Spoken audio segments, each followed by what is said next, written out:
అందరికీ నమస్కారం। ఈ రోజున మదిర నియోజకవర్గం చింతకాని మండలం ప్రొద్దుటూరు గ్రామంలో మొన్న 1వ తారీఖు చాలా దురదృష్టకరమైన ఘటన జరిగింది। ఈ గ్రామ రైతు రాజకీయాలకు సంబంధం లేకుండా తన యొక్క పొలంలో పని చేసుకుంటూ తన పిల్లల్ని పోషించుకుంటూ అందరితో కలివిడిగా ఉండే బోజెట్ల ప్రభాకర్ యొక్క భూమిని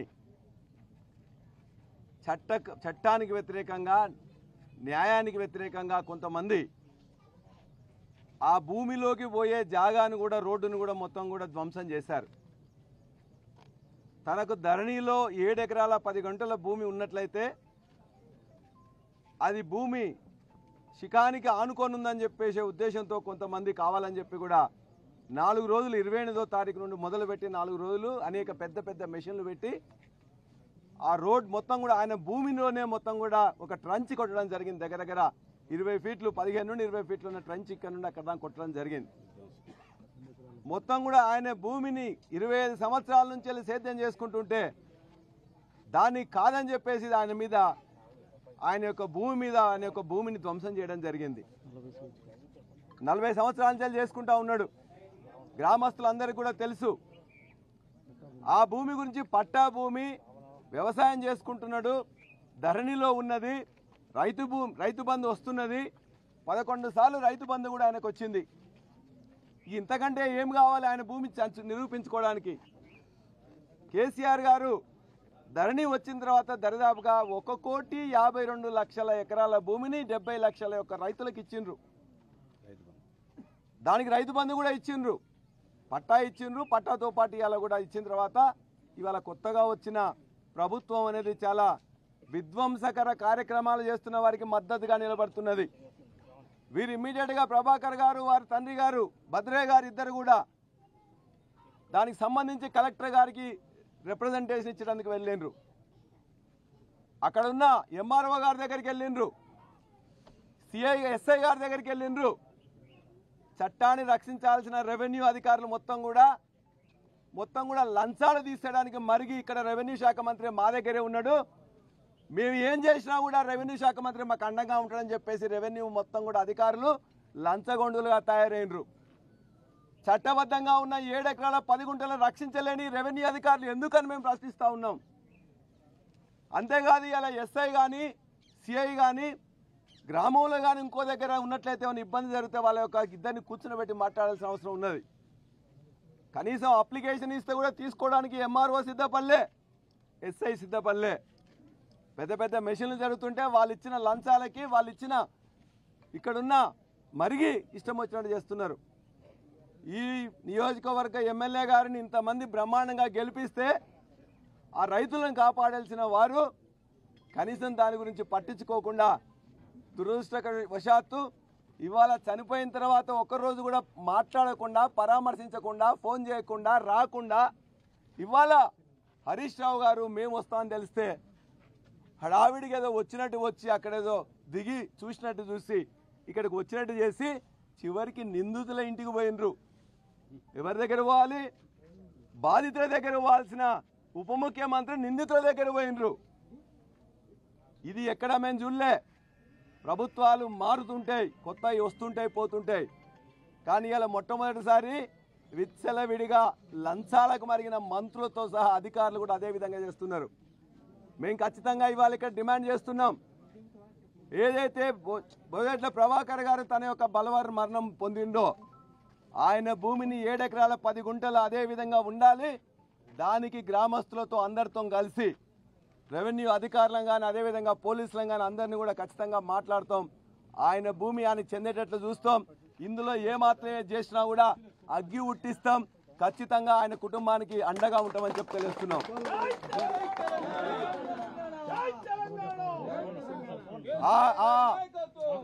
ఎవరైతే పట్టించుకోకుండా ఉన్నా ఎంఆర్ఓను కానీ ఎస్ఐని కానీ ఖచ్చితంగా సస్పెండ్ చేయాలి। ఎంఆర్ఓ ఏదైతే ఇవాళ వచ్చి ఆ ఎంఆర్ఓని ఆ ఎస్ఐని కూడా ఖచ్చితంగా చర్య తీసుకున్నందుకు వాళ్ళందరినీ కూడా సస్పెండ్ చేయాలి। ఆ కుటుంబానికి ఖచ్చితంగా న్యాయం జరగాలి। చిన్న పిల్లలుగా ఉన్నారు. ఆ ఇద్దరు పిల్లలకు కూడా ఈ ప్రభుత్వం న్యాయం చేస్తా లేదు, న్యాయం చేయాలి. 25 లక్షల ఎక్స్గ్రేషియా ఆ ప్రభాకర్ గారి కుటుంబానికి అందజేయాలని చెప్పేసి ప్రభుత్వాన్ని బీఆర్ఎస్ పార్టీ డిమాండ్ చేస్తున్నది. ఆయన భూమి ఆయన ఖచ్చితంగా, ఆయన కాదు ఎవడు ఆపినా ఆగదు, అది ఖచ్చితంగా అవుతుంది. ఖచ్చితంగా దానికి ఎవరైనా అడ్డుపడితే మళ్ళా మిగతా అధికారులు కూడా వాళ్ళకి సరైన సమాధానం చెప్పి వాళ్ళకి ఇబ్బంది కలగకుండా కూడా చూడాలి. మూడో అంశం, అదేవిధంగా పిల్లలకు కూడా చదువులో కానీ మిగతా వాళ్ళు కూడా ఖచ్చితంగా సహాయం చేసే విధంగా ఈ ప్రభుత్వం పాటుపడాలి. ఇదే మండలంలో కేసీఆర్ గారు అనేక సార్లు ఇక్కడికి రావడం జరిగింది. ఇక్కడున్న దళిత మిత్రులకు దళిత బంధు కావాలని మొత్తం చింతకాని మండలం కూడా ఇచ్చిన సందర్భం. ఇదే మండలంలో మొత్తం కూడా రైతాంగం నష్టపోయిందంటే ఇక్కడికే వచ్చి కౌలు రైతులు సహా అందరికీ 10,000 రూపాయలు ఎకరానికి ఇచ్చిన ప్రాంతం కూడా ఇదే.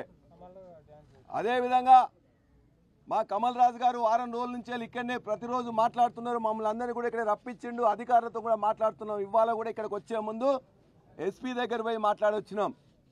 చనిపోయిన రోజు కూడా ఎవరైతే నిందితులున్నారో నిందితులని ఎఫ్ఐఆర్లో చేర్చే బదులు నిందితుల పేర్లు మీరు చెప్పొద్దు, వేరే వాళ్ళ పేరు చెప్పని చెప్పేసి పోలీసులు ఇక్కడ మొత్తం కూడా వారి కుటుంబాన్ని మొత్తం కూడా వాళ్ళని ఇబ్బంది పెట్టిండ్రు. మూడో స్థానంలో ఏ3గా ఉండాల్సిన నిందితుడిని తన కారులో తిప్పుకుంటున్నాడు బట్టి విక్రమార్క గారు. ఏ విధంగా న్యాయం అని చెప్తున్నాం ఇవాళ. అదేవిధంగా ఏమాత్రం సంబంధం లేకుండా పుల్లయ్య గారిని, గ్రామ పెద్దగా ఉన్నాడు, దశాబ్దాలుగా ఈ గ్రామానికి సేవ చేస్తున్నాడు, అనేక మందితో తలలో నాలుకలో ఉండి వీరికి కూడా వారి భద్రయ్య గారు ఇప్పుడే చెప్పారు, తండ్రి గారు ప్రభాకర్ గారు తండ్రి భద్రయ్య గారు ఇప్పుడే చెప్పిండ్రు.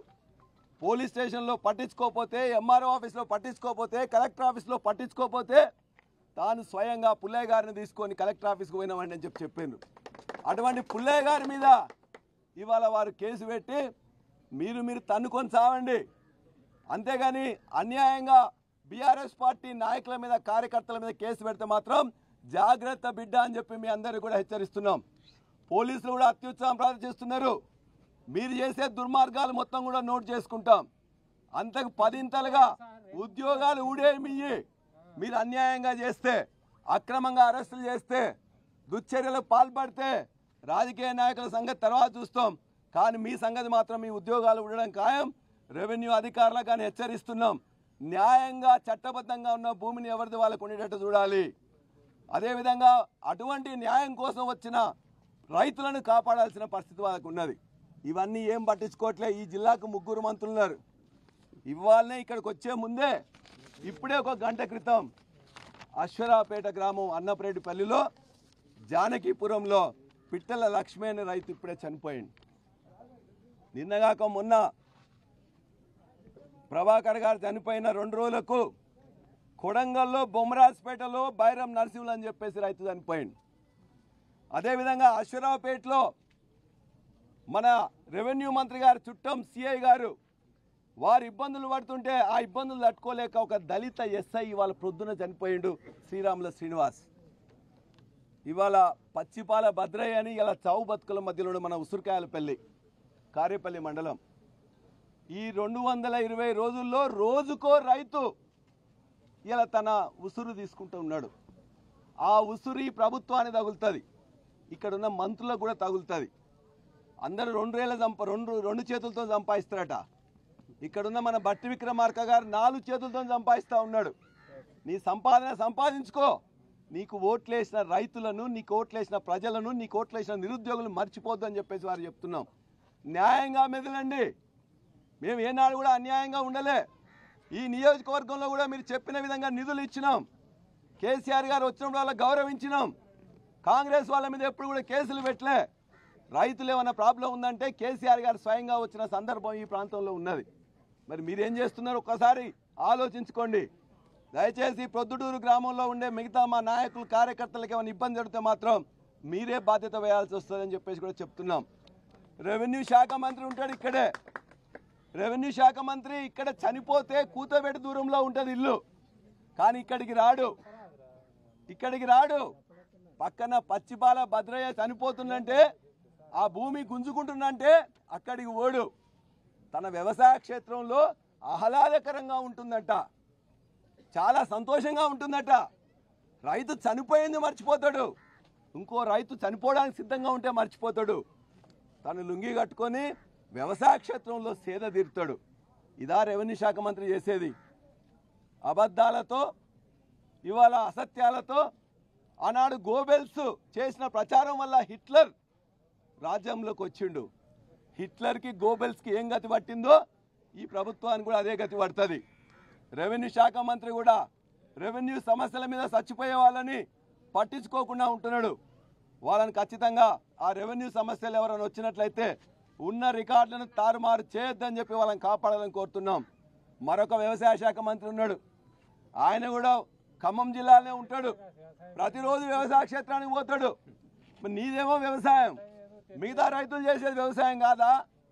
ఈ యొక్క జిల్లాలో 4 రోజుల్లో 4 చచ్చిపోతే, ప్రభాకర్ చచ్చిపోతే మాట్లాడరా? శ్రీరాముల శ్రీనివాస్ చచ్చిపోతే మాట్లాడరా? పచ్చిబాల భద్రే మోట్లో చనిపోవడానికి పోతే కనీసం చూడడానికి పోరా? అదేవిధంగా ఇవాళ చనిపోయిన పిట్టల లక్ష్మే చనిపోతే అంటే రైతుల ప్రాణాలు మీకు రైతుల ప్రాణాలాగా అనిపించట్లేదా? ప్రభుత్వం రాగానే అహంకారంతో, అహంభావంతో, పైసల సంపాదనతో ఇదే మొత్తం మీద ఎమ్మెల్యేలను కొనడానికి పోతున్నారు, ఎమ్మెల్సీలను కొనడానికి పోతున్నారు, కేసులు పెట్టడానికి బెదిరించడానికి పోతున్నారు. మీకు సిగ్గు శరం ఉంటే, మీకు నీతి నిజాయితీ ఉంటే, ప్రజల మీద ప్రేమ ఉంటే మేమిచ్చినట్టు 11 నెలల్లో 11 సార్లు ఎట్లయితే ఇచ్చిన అట్లా రైతు బంధు ఇవ్వండి. మేమిచ్చిన 1,52,00,000 ఎకరాల భూమిని కొంత కూడా కదిలించకుండా ఉండండి. ఈ విధంగా మాయ మాటలు చెప్తూ అహంకారంతో చేస్తే ఒకటేసారి వాళ్ళు వచ్చి మళ్ళొకసారి రారు. మళ్ళొకసారి వస్తే ఏమవుతుందో ఇప్పుడు చేస్తున్న మీ దుశ్చర్యలకు 10 ఇంతలు మీకు ఖచ్చితంగా రెట్టింపు సమాధానం చెప్తాం. దయచేసి మా రైతు ఇవాళ ప్రభాకర్ గారికి కేసీఆర్ గారి తరఫున వారు చెప్పిన విధంగా వారి కుటుంబాన్ని కలిసినాం, వారికి ఏ సహాయం చేయాలనో చేస్తున్నాం, వారి యొక్క కుటుంబాన్ని ఆదుకుంటాం, ఇక్కడున్న ఇతర నాయకులను కూడా అండగా ఉంటామని చెప్పేసి మీ అందరికీ బీఆర్ఎస్ పార్టీ తరఫున తెలియజేస్తున్నా. జై తెలంగాణ, జై జై కేసీఆర్.